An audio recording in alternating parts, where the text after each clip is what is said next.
Olá, tudo bem? Aqui é o Luiz e eu tenho uma pergunta para lhe fazer. Você gosta das reuniões da sua empresa? Não. Você acha que algumas delas poderiam ser apenas e-mails e mesmo as que têm que acontecer poderiam ser muito melhores do que são? É claro. Então esse vídeo é para você. Eu vou lhe trazer hoje 7 regras para que você tenha reuniões mais produtivas na sua empresa. Interessado? Então assiste aí até o final para conhecer todas essas dicas.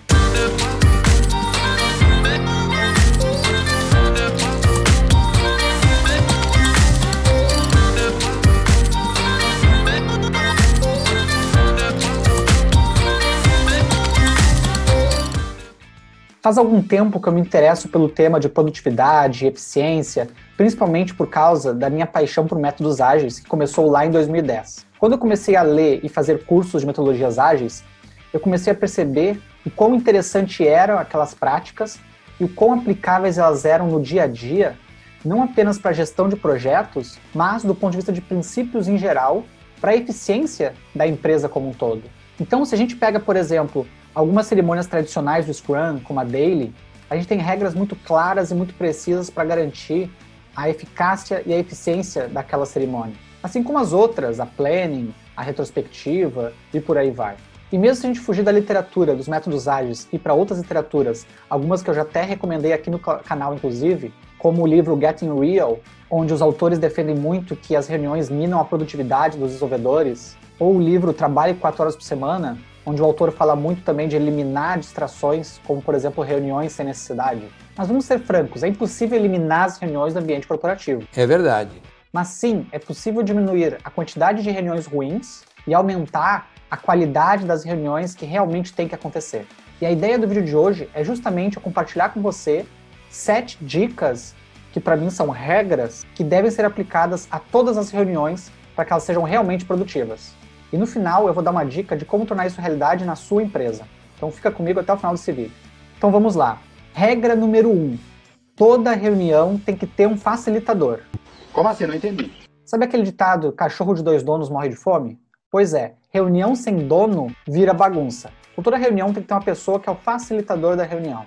O facilitador é o profissional que mantém a reunião em ordem, que faz com que os protocolos sejam seguidos e que todos os envolvidos não esqueçam dos combinados para essa reunião, alguns dos quais as regras que eu vou citar aqui nesse vídeo. O facilitador garante que todo mundo saiba da reunião, que a pauta seja seguida, que o horário seja cumprido, que puxa a orelha da galera quando ela não está respeitando a reunião. É como se fosse um gerente de projetos, onde cada reunião é um microprojeto da empresa. Note, no entanto, que o facilitador ele não é um chefe, ele é um líder servidor para que a reunião aconteça da melhor maneira possível. Por exemplo, no Scrum, o facilitador de todas as reuniões previstas é o Scrum Master. É importante aqui, para que não atirem no mensageiro, deixar claro para todo mundo o papel do facilitador e o benefício de ter um em todas as reuniões. E não precisa ser um papel fixo. E aqui vai uma notícia que talvez você não vá gostar. Se você se interessa por esse assunto e está vendo esse vídeo, buscando como tornar as reuniões mais produtivas, talvez o primeiro facilitador da empresa vai ter que ser você. Se ferrou. Regra número 2. Toda reunião tem data, hora de início e hora de fim. Isso vai parecer um tanto óbvio, mas o mais comum é você ver aquelas reuniões que tem uma hora de início e não tem hora para acabar. Isso está errado. Respeitar o time box da reunião não apenas é produtivo para não onerar a agenda de todo mundo, como esse tipo de limitação estimula mais a criatividade e o foco na resolução do problema, que é o objetivo da reunião. Para conseguir cumprir um time box, por exemplo, é muito comum que você tenha que cortar supérfluos, cortar assuntos paralelos, manter a pauta pequena e deixar o celular de lado. Aqui vale aplicar bastante o princípio de Pareto, o 80-20. Cada reunião deveria servir para focar nos 20% que entregam 80% de resultado. Detalhes, pormenores, discussões que não envolvem todo o quórum deveriam ser feitas à parte dessa reunião. De preferência, as reuniões não deveriam demorar mais do que 1 hora e deveriam começar em horas cheias. Então 10 horas, 11 horas, 14 horas, porque isso simplifica o encaixe nas agendas e facilita também a lembrança de hora de início e de fim. Reuniões longas tendem a cair na falta de foco, porque quanto mais tempo você tem para discutir algo, menos pressão você vai se colocar para chegar numa conclusão. Ah, mas meu projeto é muito grande, muito complexo, minha demanda exige mais do que 1 hora para ser discutida. Ou você resume em 1 hora, ou você vai quebrar em reuniões por tópico, seguindo os conceitos de DIP. que eu já falei aqui em outro vídeo do canal, vou deixar aí o card para você assistir. Regra número 3. Toda reunião tem que ter uma pauta.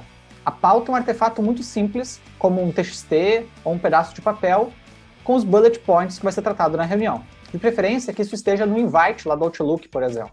A reunião deve ser uma máquina para processar esses inputs e gerar os outputs necessários para a empresa. Reunião sem pauta é bate-papo entre colegas de serviço. E isso deveria ser deixado para a hora do happy hour. Sim, eu sou um cara bem chato. Cabe ao facilitador criar, comunicar e garantir que a pauta seja seguida. Ele deve montar essa pauta previamente junto à pessoa que solicitou a reunião ou que demandou a reunião e comunicar isso a todo o grupo. O facilitador, além de coletar e divulgar essa pauta, também vai ter o trabalho de ordenar os itens por prioridade, assim como em um backlog, porque a pauta é o backlog da reunião, eliminar redundâncias e, de repente, até descartar alguns itens que fogem da pauta principal ou que envolvem apenas uma parcela pequena dos envolvidos naquela reunião. Não é incomum que, quando é feita essa triagem da pauta de uma reunião, você descobre que, na verdade, alguns itens deveriam ser apenas e-mails, apenas conversas entre duas pessoas, ou itens que não estão nem mesmo preparados para ir para uma reunião. O que acaba algumas vezes fazendo com que o facilitador cancele a reunião antes dela acontecer. E a melhor reunião é aquela que não precisa acontecer. Certamente que sim. Regra número 4. Toda reunião tem um produto. O que é o produto? O resultado de uma multiplicação. Os fatores da multiplicação são os envolvidos na reunião. O único intuito de fazer uma reunião de parar várias pessoas é para usar as capacidades de todas elas, para, dado um problema, um assunto, se sair com um produto final. Geralmente, as reuniões vão ver decisões daquele grupo que uma pessoa individualmente não teria a capacidade ou a competência de tomar sozinha, ou o poder para isso. É aconselhável que o mesmo facilitador, o mesmo responsável pela pauta, também seja responsável pelo produto, pelo resultado da reunião. E aqui não estou defendendo que tem que ter ata, por exemplo, embora atas não façam mal a ninguém. Mas podem ser fotos, relatórios, agendamentos, um e-mail formalizando o que foi discutido, não importa. Mas toda reunião tem que ter um produto concreto do que saiu de conclusão daquela conversa. Quais eram os inputs, né, a pauta, o que foi discutido e o que se gerou de valor no final da reunião.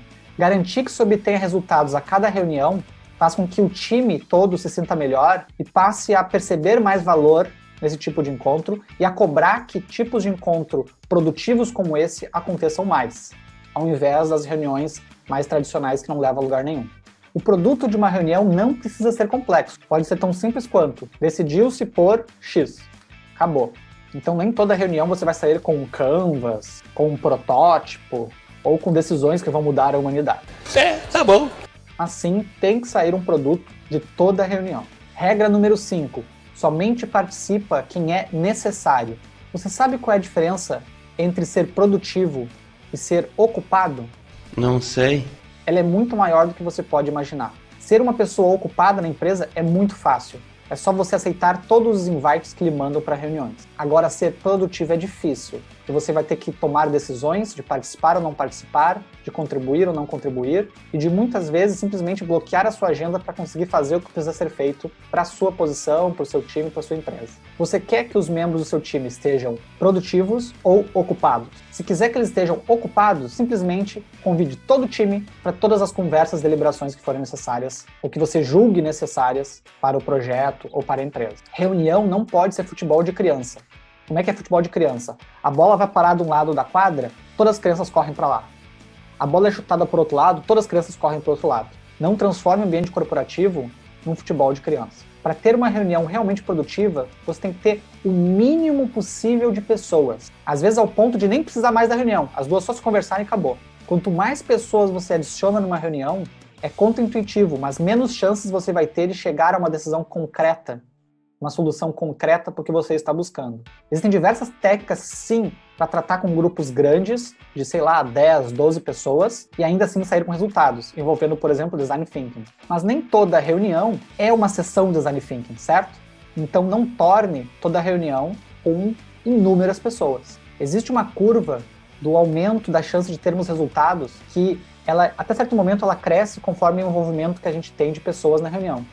Chega uma quantidade de pessoas na reunião que, ao invés de ser mais produtivo, essa produtividade começa a cair. porque você começa a discutir mais coisas paralelas, menos pessoas prestando atenção, e mesmo decisões algumas vezes simples se tornam debates intermináveis envolvendo opiniões, achismos e ego. Mantendo um grupo menor, mais coeso, você aumenta consideravelmente as suas chances de sair do outro lado com o output que você esperava dessa reunião. Para cada pessoa que você for convidar para uma reunião, pense em qual vai ser o papel dela dentro da reunião. O que ela vai agregar de fato à discussão. Se você vai convidá-la apenas para tirar alguma dúvida, tire essa dúvida antes da reunião e leve isso como um output para a reunião. Ou então, organize a pauta de modo que essas pessoas cujo envolvimento na reunião vai ser mais pontual, que elas possam participar somente do seu momento, por exemplo, mais no início ou mais no fim da pauta.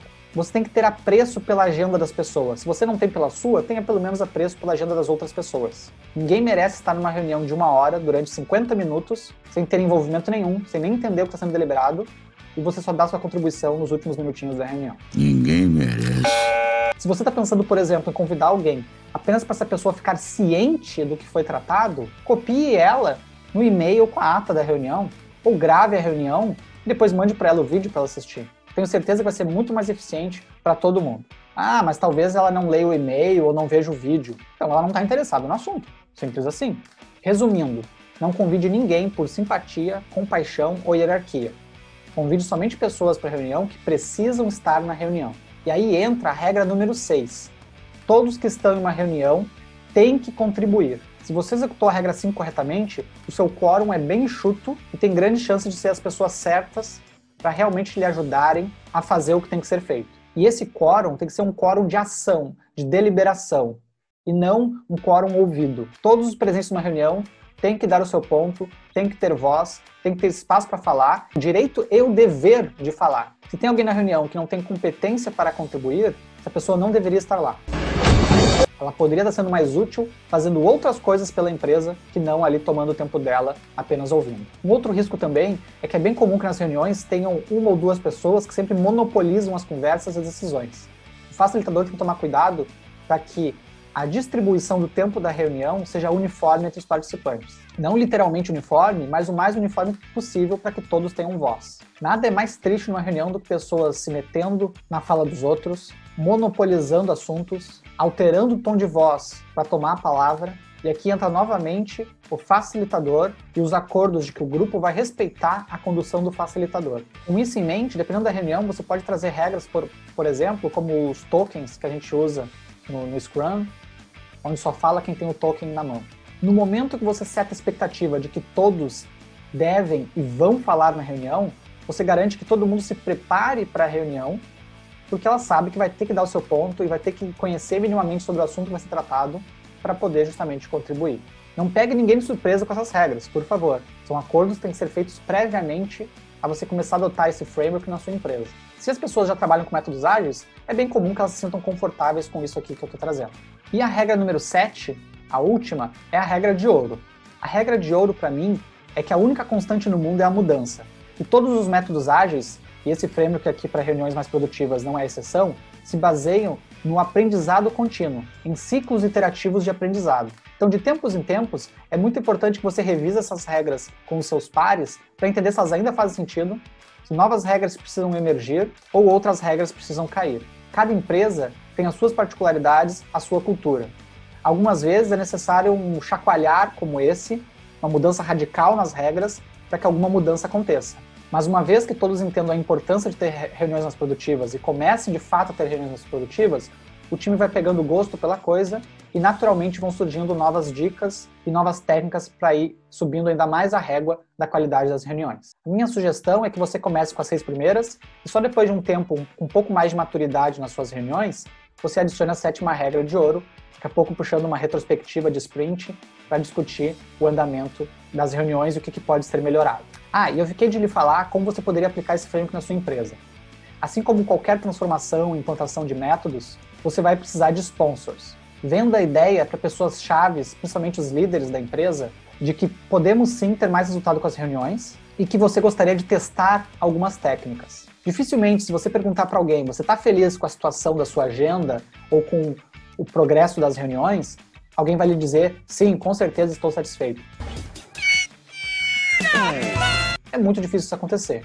Mas se você está vendo esse vídeo, eu acredito que você está buscando justamente técnicas e dicas de como tornar suas reuniões mais produtivas, e é o que eu te trouxe aqui. O próximo passo agora é conseguir vender essa ideia para outras pessoas, contaminar mais pessoas com esse interesse por produtividade e eficiência.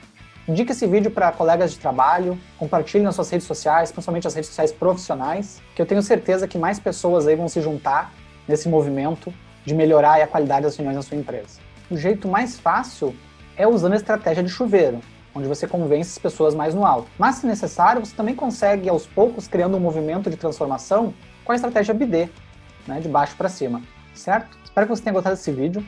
Deixo aí as minhas redes sociais à sua disposição, para qualquer dúvida que você tiver, para a gente trocar ideias aí de como melhorar a produtividade das reuniões na sua empresa também. E para que você receba novos vídeos aí de métodos ágeis, principalmente com aplicação na vida real, se inscreve aí no meu canal, curta esse vídeo aí para me dar uma força. E qualquer dúvida também, deixa aí nos comentários se você tem dicas adicionais, dúvidas. Vamos bater um papo aí, enriquecer ainda mais o conteúdo desse vídeo. Eu vou ficando por aqui, um abraço e até a próxima.